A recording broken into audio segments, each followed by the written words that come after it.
All right, let's get this over with. Hello, everyone. This is Steven Shinder Reviews in video form, here to review The Acolyte, Episode 7 Choice. And this isn't going to be a very long video. Again, I rate these things based on how much I enjoy them. And this show has felt like a slow burn. And there are some shows where the slow burn leads to really great payoff, or even while the slow burn is happening, I'm so intrigued by everything that's going on. It varies from case to case, and this show just isn't it for me. Really, I'm tired. I'm not as invested in the show as I feel other people are. This episode, like some people were predicting, was indeed a flashback episode. It added more context for episode 3 and the events depicted there. And I feel like it went pretty much how one would expect. The stuff revealed about Soul doesn't feel very surprising, except maybe the moment where when he kills the mother, she says, "I was gonna let Oja go with you. It's what she wanted." And that moment was actually pretty frustrating to me. Um, yeah, I don't know. I feel like this show was trying to set up some mysteries, and then some of the mysteries didn't really feel like mysteries. Like, they either tell you what's going on, or it's pretty much what you'd expect, or they add in something that's not so satisfying. And again, speaking for myself, because, this is how I'm feeling. And clearly, other people are really loving this show and how it's handled some of these mysteries, but I just don't see how the finale next week will really impress me, if at all. I mean, everyone's saying, "Oh, what if Darth Plagueis or Darth Tenebris shows up?" And like, even that, it would just feel like the Star Wars cameo machine, and proving that familiar characters are where it's at, if that's the thing that gets people excited, which is something that I wish that the Acolyte would, be a counter argument against. New characters that are very fascinating despite being unfamiliar. I know you have characters like Vernestra, but you got a bunch of new characters here, but they kind of, like I've said from at the beginning of the show, the acting felt very cold. Sometimes it feels like the characters are being used to as symbols rather than like symbols of the light side and the dark side, and what does this all mean, and everyone's speculating about all that. But I want them to feel more like actual people instead of just ideas, and I just don't feel that, like, I don't know, it just hasn't it's just not working for me, really, this last little bit. So getting to this episode, I just wasn't feeling it that much. Kelnaka, I mean, got mind controlled, and then you figure that, oh, okay, this is why he put himself in exile and decided to, I guess, stop being a Jedi for however long. This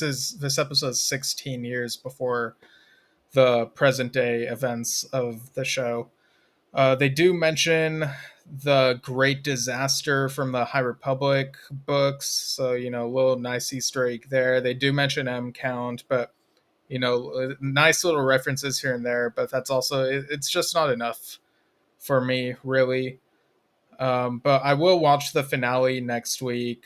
I don't think it'll change my opinion of this show substantially.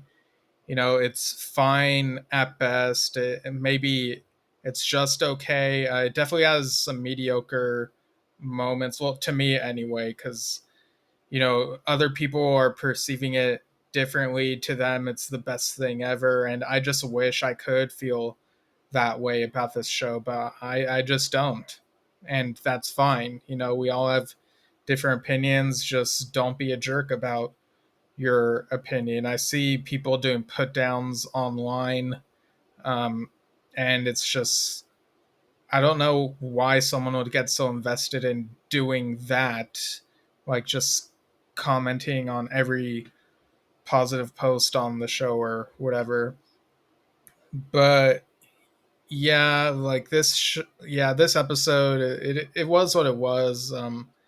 It showed more of the witches, but and like I know it was trying to recontextualize things, but I couldn't help feeling that um some of it felt like it was being regurgitated because events we'd seen before, just different perspective. Like I kind of wonder if this show could have been structured differently, and maybe I would have liked it somewhat better. But yeah, I guess it is what it is. But I do actually kind of like the song during the end credits, the Victoria Monet song, "The Power of Two."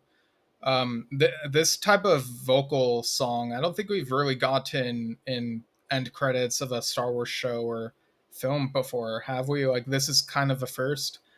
But yeah, I thought it was a decent song. I liked the song more than the episode, definitely. How would I rate this episode? Maybe a 6, or maybe a 5. I don't know. Who cares anymore, really? Like I'm just rating these based on how I enjoy them, and however much you enjoy them, it might not be the same, might be higher, might be lower. So it's I don't know how they're gonna wrap up this show in a way that would feel like it's neatly done. I Even if it's the same length as this episode, 43 minutes, or even if it's an hour. Well, maybe they could try in an hour, but yeah, I don't know if it'll really be a good culmination of the sum of its parts. I don't even know if that wording made sense, or if they just fell out of my mouth in some random way that might not make sense. But yeah, that's how I feel about the episode and the show. Yeah, I'll talk about the finale next week, and there are other things I want to talk about as well on the channel, which I'll try to get to. I have a lot of things that I'm involved with, but things will happen when they happen. And so, thanks for tuning in, and see you all next time. Also, watch Star Trek Prodigy Season 2, an incredible season of Star Trek if you're into that sort of thing. So, yeah, just wanted to plug that in again because I really want more people to watch it so we could get another season of it. But yeah, there's that, and see you all soon.